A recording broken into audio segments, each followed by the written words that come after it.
Herbal life nutrition யாரெல்லாம் எடுத்துக்கணும், யாரெல்லாம் எடுக்கக்கூடாது. சின்ன குழந்தைங்க எடுக்கக்கூடாது, கர்ப்பிணி பெண்கள் எடுக்கக்கூடாது. மற்றபடி காமனாக எல்லாருமே எடுத்துக்கலாம். நியூட்ரிஷன் டெஃபிஷியன்சி யாராருக்கெல்லாம் அதிகமாக இருக்கோ அவங்களாம் கண்டிப்பாக எடுத்துக்கணும்.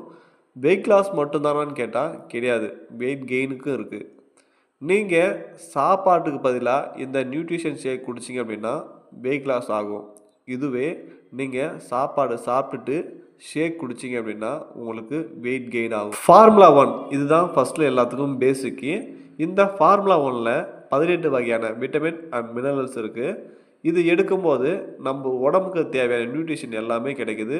ஒரு நாளைக்கு ஒரு வேளைக்கு ஒரு மனுஷனுக்கு என்னென்ன விட்டமின் மினரல்ஸ் தேவையோ அது எல்லாமே இந்த ஒரு ஷேக்கில் நம்மளுக்கு கிடைக்குது. அடுத்தது புரோட்டீன். இந்த புரோட்டீன் நம்மளுடைய உடம்புல மசில் மாஸை பில்ட் பண்ணி கொடுக்கறதுக்கு ரொம்பவே சப்போர்ட் பண்ணுது. அடுத்தது அஃப்ரெஷ்.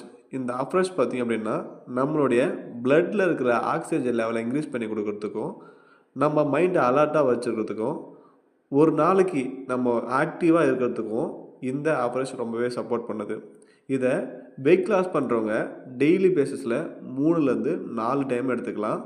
வெயிட் கெயின் பண்ணுறவங்க ஒரு நாளைக்கு 1 டைம் எடுத்தால் மட்டும் போதும். ஹெர்பல் லைஃப் ஷேக் எப்படி ரெடி பண்ணணும் அப்படின்றது சில பேருக்கு தெரிஞ்சிருக்கும். ஆனால் இந்த ப்ராடக்டை எங்கே வாங்கணும், வாங்கினதுக்கப்புறம் இதை எப்படி டெய்லி பேசிஸில் ஃபாலோ பண்ணணும் அப்படின்றதுக்கு சில பேர்த்துக்கு தெரியாமல் இருக்குது. இந்த ப்ராடக்டை நீங்கள் டைரெக்டாக கம்பெனியில் வாங்கினீங்க அப்படின்னா தான் உங்களுக்கு நல்ல பெஸ்ட்டு ப்ரைஸில் கிடைக்கும். நீங்கள் ஒரு நியூட்ரிஷன் சென்டரில் வாங்குறீங்க அப்படின்னா ஒரு சில நியூட்ரிஷன் சென்டரில் ப்ராடக்டோடைய ரேட்டை விட எக்ஸ்ட்ரா அமௌண்ட் உங்ககிட்ட வாங்குறாங்க. நீங்கள் கம்பெனியில் வாங்குங்க, ஒரிஜினல் ப்ராடக்ட் கிடைக்கும், ப்ளஸ் உங்களுக்கு டிஸ்கவுண்ட்லேயும் கிடைக்கும். வெயிட் லாஸ் பண்ணி முடிச்சிட்டோம், ஆனால் திரும்ப கெயின் ஆகாமல் இருக்கிறதுக்கு எந்த மாதிரியான டயட்லாம் ஃபாலோ பண்ணணும் அப்படின்றது சில பேர்த்துக்கு தெரியல. நீங்கள் ஒரு நாளைக்கு எவ்வளவு கலோரி சாப்பிட்டா வெயிட் கெயின் ஆகாமல் இருக்கும் அப்படின்றத தெரிஞ்சு வச்சுருக்கணும்.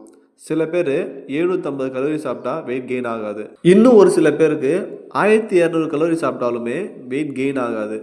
என்ன காரணம்னு பார்த்தீங்க அப்படின்னா அவங்களுடைய ஹைட்டு, வெயிட்டு இதை பொறுத்து தான் அவங்களுடைய சாப்பாடு அளவும் மாறும். அப்போது நீங்கள் எவ்வளவு சாப்பாடு சாப்பிட்டா உங்களுடைய வெயிட் கெயின் ஆகாது அப்படின்றத உங்கள் வெல்னஸ் கோச்சிக்கிட்ட கேட்டிங்க அப்படின்னா அவங்க உங்களுக்கான டயட் பிளான் ரெடி பண்ணி கொடுப்பாங்க. அவங்க சொல்கிற டயட் பிளான் நீங்கள் 1 மாதம் ஃபாலோ பண்ணாலாம் உங்களுக்கு திரும்ப கெயின் ஆகிடும். நீங்கள் 3 மாதம் கண்டினியூவாக ஃபாலோ பண்ணி பாருங்களேன், உங்களுக்கு நல்ல ரிசல்ட் கிடைக்கும். ஹெர்பல் லைஃப் நியூட்ரிஷன் எடுக்கலாமா வேணாமா, எடுத்தால் எந்த மாதிரியான பிரச்சனைலாம் நீங்கள் ஃபேஸ் பண்ணுவீங்க அப்படின்ற டவுட் உங்களுக்கு இருக்கும். ஹெர்பல் லைஃப் நியூட்ரிஷன் பற்றியோ இல்லை வெயிட் லாஸ் டிப்ஸ் பற்றியோ உங்களுக்கு டவுட் இருந்துச்சு அப்படின்னா நீங்கள் டிஸ்பிளேல தெரிய நம்பர் கால் பண்ணுங்கள். நாங்கள் உங்களுக்கு கண்டிப்பாக ஹெல்ப் பண்ணுறோம். தேங்க்யூ.